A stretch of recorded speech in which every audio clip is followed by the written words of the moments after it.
Welcome back to Tabletop Assault. I'm Ross, and today I'm going to continue my segments on analysing the Necron Codex. Today I'm going to have a look at the Obelisk. It's a Lord of War choice, and certainly a controversial one. How can I put it that, maybe Necrons, they do love their blocks of particularly interesting units. How this works, I'm going to have a look at the unit within the Codex, have a look at stats, its weaponry and special abilities. Going to have a look at loadout and role suggestions for the unit, any codes where applicable, and stratagems as well. So with that, let's have a look at the Obelisk. Obelisk has a varying movement, where at top tier is 8-inch movement, medium is 6, and 4 inches at lowest, so that's kind of very, very slow. Kind of what you expect from maybe the Monolith and the Tesseract Vault, but again, it is quite slow. Weapon skill 6+, you're not going to need to worry about that because you really don't want this in combat. Bliss skill variable, it goes from 3 to 4 to 5. Again, you'd want to find other ways around that, but yeah, that is not as ideal, but that is what it is because, it is a variable platform. Strength and toughness of 8. Strength you're not really worried about, but having a strength 8 is really good. I think that's the same as the Monolith, and it just means it's a little bit harder to bring down. 24 wounds, which I believe is the same as a Monolith. It only has 20 wounds, so there's a little bit more wounds than a Monolith. 3 attacks, which again you don't need to worry about, leadership 10 and a 3+ save. It is armed with 4 Tesla Spheres. Tesla Spheres are range 24, assault 5, strength 7, 0 AP, 1 damage, and if they roll a 6+ to hit, then they score 3 hits instead of 1. And then they have the Living Metal ability, which gives them an extra wound back at the start of their turn. Hovering Sentinel, during deployment you can set up this model in the upper atmosphere instead of placing it on the battlefield. At the end of any movement phase, the Obelisk can plummet to the battlefield, set up anywhere in the battlefield that is more than 12 inches away from any model. Now that's quite important, the fact that it's 12 inches away, not over 12 inches away, not 9 inches away. Not that you're worried about charging or anything, but just for effects and maybe some shooting, that's an interesting one and one to remember. Very unusual to see things that deep strike more than that distance away, but very much worth remembering for the Obelisk.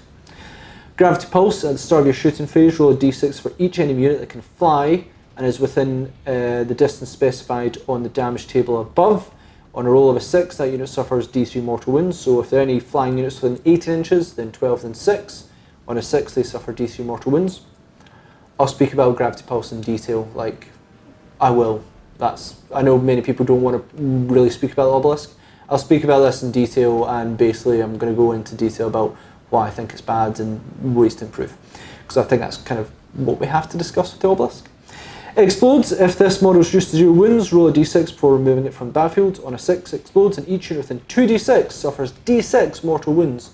So if you're nearby and it explodes, you're going to be hurt. So let's speak about the Obelisk and my thoughts. Oh boy, this is a tricky unit to say the least, and pretty much universally panned for its points. Very similar in terms of Monolith, that it stacks a whole bunch of rules, but in terms of actual damage, really not good at it. It has a huge amount of points, like a starting amount, yet for the firepower and raw damage is incredibly mixed bag. I'm going to probably say that term a few times. Where some forces are going to be hurt by it, others are simply going to go, why did you take this? Let's talk about weapons first. Tesla Sphere, so there is 4 of them putting out 5 shots apiece for a total of 20 shots. Not bad, and with Tesla, however, without buffs all told, it's roughly about a third of them are going to miss, and then, a sixth of them are going to Tesla. So 6.67 miss, 3.3 successfully Tesla, roughly works out to be about 20 to 22 hits all told, minus buffs, etc, etc. Honestly, not the best for its points, may scratch a few armoured units, kill some more in hordes, but this thing is really expensive. So better do more, and this is where Gravity Pulse comes in. And oh boy. Now Gravity Pulse, I love the idea of it, and I think it's really cool, a large model in the field disrupting opponents around it.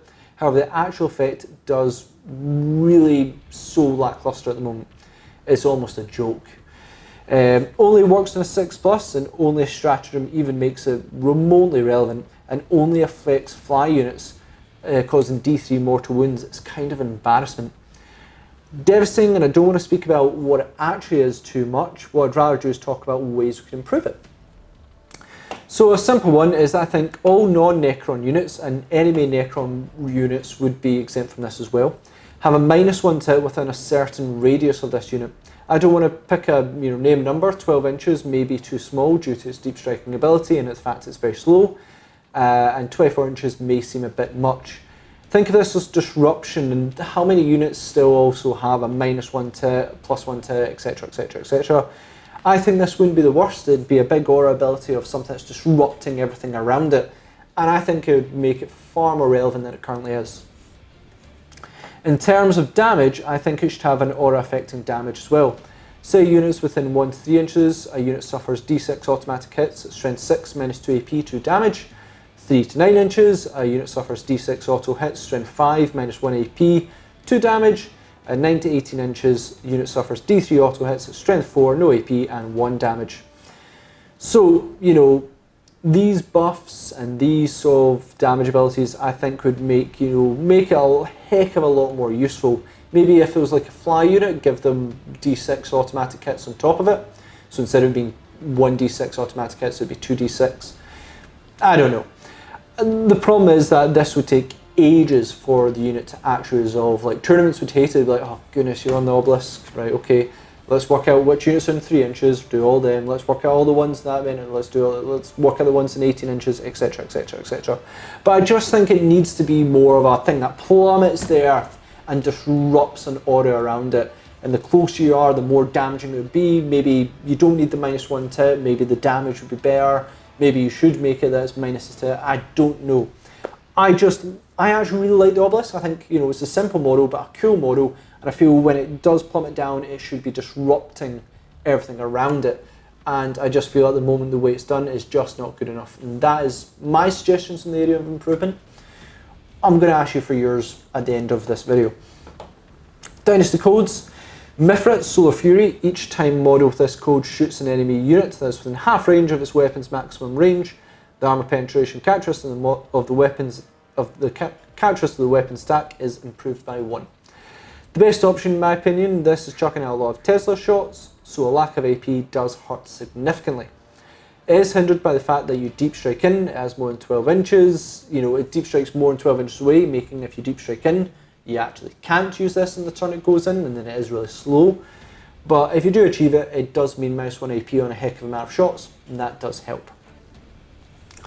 Nihilaka, aggressively territorial. Reroll hit rolls of 1 for units with this code whenever they shoot, including when firing Overwatch, as long as they did not move in the preceding movement phase, and they did not disembark from transport this turn.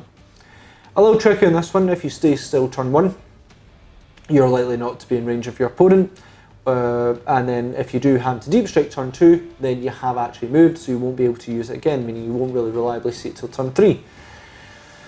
It's, not great. Not reliable to achieve anything, but the reroll 1s can lead to more Tesla shots, which helps, but I think you are really tricky on this one. The deep strike, that extra 3 inches, really does hurt this unit, both in Mithrit and Nihilaka, but it's just a bit more trickier on that side. Again, with the Obelisk, I don't know. So stratagem, and the only one I'm going to recommend, you probably guessed which one it is Gravity Singularity. 1 command point. Use the stratagem to start the shooting phase. Select an Obelisk from your army. When resolving this model's gravity pulse ability, this phase, each enemy unit within range that can fly suffers d3 mortal wounds and a 4+ instead of a 6+. Essentially, to make this unit in any way useful, activate gravity pulse on a 6 is way too unreliable. It's not even worth thinking about. At least this way it does have its use. Think of it this way. If you are fighting certain armies like Tau, Elder, then yeah, they are going to hate this. It's going to be a real pain. However, Astra Militarum with like Shadow Sword waiting to just blow off the face of the earth will be like, gravity? Don't care, boom, gone. So, it's Titanic, so it means the Shadow Sword. I think Shadow Sword is just going to obliterate it. Certain armies, the gravity is going to be useful for. Other armies, not so much. What I think they should rewrite the rule from the ground up. So thanks again for watching, guys. Please comment, share, like and subscribe. Let us know what you think on the Obelisk. I'm interested to hear what people think. I've given you my suggestions on how it should be. rewritten from the ground up. Let me know yours, if you think it should or shouldn't. If you think it shouldn't, please let me know why. And check us out on social media where you can see our upcoming projects, as well as Patreon to help support the channel, bring you more content, because we absolutely love doing so. So thanks again, we'll see you on our Tabletop Assault Battle Report.